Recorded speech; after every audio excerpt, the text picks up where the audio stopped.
انسان کی زندگی میں کچھ واقعات ایسے ہوتے ہیں جو انسان کی زندگی پر گہرے اثرات اور گہرے نقوش چھوڑ جاتے ہیں۔ کچھ واقعات تو ایسے ہوتے ہیں جن کو سن کر لوگ مشکل سے ہی یقین کرتے ہیں، مگر ایسے واقعات سچ ہوتے ہیں۔ ایک ایسا ہی واقعہ سنیں جو کہ ہمارے دوستوں کے ساتھ پیش آیا۔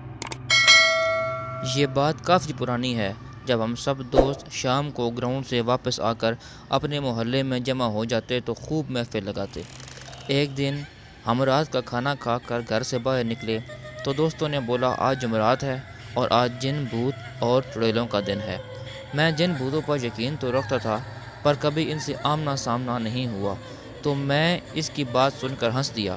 اس نے میری طرف غصے سے دیکھا اور بولا یہ گاؤں سے باہر کھیتوں میں جامن کا درخت ہے، اس پر آج جن بھوت آئیں گے، اگر نہیں یقین تو سب میرے ساتھ جا کر دیکھ لو۔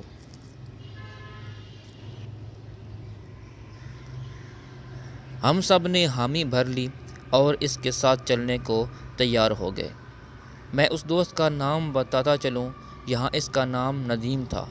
وہ اکثر رات کو اکیلا کھیتوں میں گھومتا رہتا تھا، اسی لیے اس پہ کچھ دوستوں نے یقین بھی کر لیا تھا پر ہم نے یقین نہیں کیا۔ ہم 5 دوست تھے جن کے نام تھے عابد، ناصر، ساجد، مدثر اور وہ خود ندیم۔ جیسے ہی عشاء کی اذان ہوئی ہم نکل پڑے اس کے ساتھ کھیتوں میں جن بھوت دیکھنے۔ رات کافی گہری ہوئی چلی جا رہی تھی تو ڈر بھی لگ رہا تھا۔ ابھی ہمیں چلتے ہوئے 10-15 منٹ ہی گزرے تھے، ایک کھیت سے بکری کے چھوٹے بچے کے بولنے کی آواز آئی۔ عابد نے بولا رکو، یہاں پاس سے کسی جانور کی آواز آ رہی ہے۔ سب رک گئے اور خاموشی سے آواز سننے کا انتظار کرنے لگے کہ کس طرف سے آ رہی ہے۔ ابھی تھوڑی ہی دیر گزری تھی کہ بکری کے بچے کی آواز دوبارہ سنائی دی۔ ندیم نے فوراً بولا آواز اس طرف سے آ رہی ہے جو 2-4 کھیت چھوڑ کر ہی برسن کا کھیت تھا۔ آواز وہاں سے آ رہی تھی۔ سردیوں کے دن تھے اور ان دنوں میں برسن عام ہوتا ہے۔ سب دوست اس طرف جانے لگے تو ناصر نے بولا چھوڑو یار، جو بھی ہے ہمیں کیا لینا دینا اس سے، ہم نے جس کام کے لیے جا رہے تھے اس طرف چلو۔ پر کوئی نہیں۔ وہاں جا کر دیکھا تو ایک چھوٹا سا بکری کا بچہ وہاں کھیت میں بیٹھا تھا۔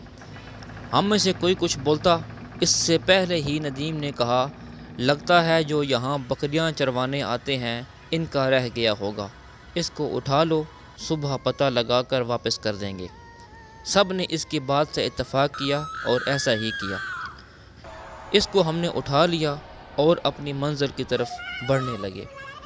رات کافی گہری ہوتی چلی جا رہی تھی اور ہمارے ڈر میں مزید اضافہ بھی ہو رہا تھا، کیونکہ کھیتوں میں طرح طرح کے جانوروں کی آوازیں آ رہی تھیں۔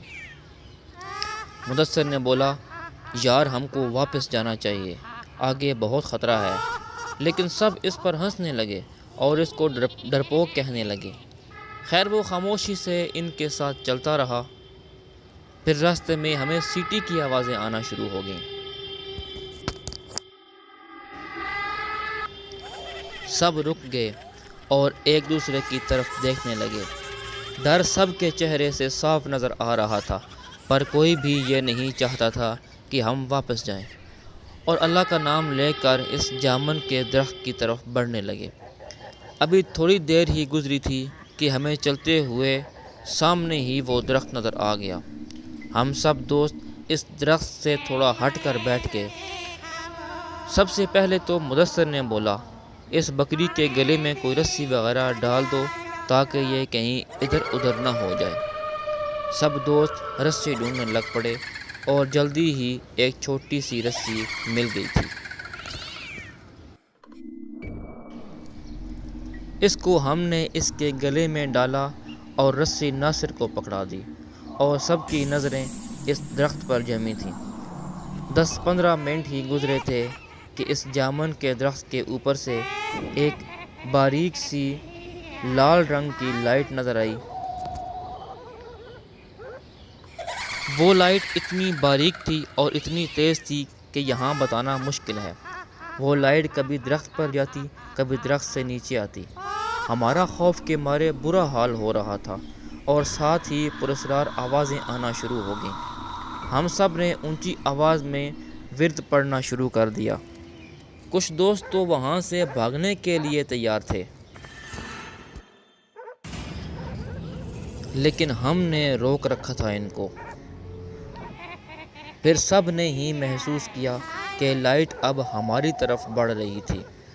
جب سب نے یہ منظر دیکھا تو وہاں سے بھاگنے میں ہی بہتری سمجھی، اور اتنی سپیڈ سے وہاں سے الٹے پاؤں دوڑے، اور ہمارے پیچھے اتنی خوفناک آوازیں بلند ہو رہی تھیں، بس یہی محسوس ہو رہا تھا جیسے وہ بالکل ہمارے پاس ہی ہیں اور کسی بھی لمحے وہ ہم سب کو نقصان پہنچا سکتی ہیں۔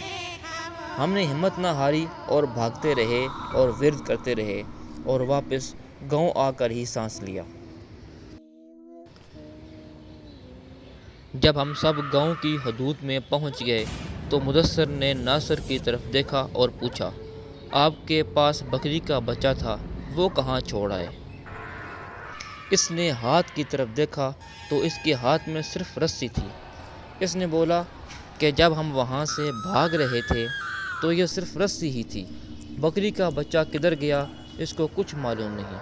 جب وہاں سے واپس دوڑے تو بکری کا بچہ وہاں ہمارے ساتھ نہیں تھا، صرف یہ رسی ہی تھی۔ کیا وہ سچ میں بکری کا بچہ تھا یا کوئی اور مخلوق تھی؟ سب دوستوں نے کہا جو بھی تھا ہم صبح وہاں جا کر ضرور دیکھیں گے۔ جب صبح ہوئی تو کوئی بھی وہاں جانے کو تیار نہیں تھا سوائے ندیم اور مدثر کے۔ وہ دونوں کھیتوں میں گئے اور اسی جگہ گئے تو انہوں نے وہاں بکری کے بچے کو مرا ہوا پایا، جو جامن کے درخت کے بالکل قریب ہی پڑا تھا۔ اس کی صرف ہڈیاں ہی ہڈیاں نظر آ رہی تھیں۔ اس بکری کے بچے پہ گوشت کا کوئی نام و نشان بھی نہیں تھا۔ وہ دونوں سمجھ چکے تھے کہ رات کو جو کچھ بھی ہوا ان کا وہم نہیں تھا، اس درخت پر واقعی کچھ ایسا تھا جو ندیم نے بولا تھا۔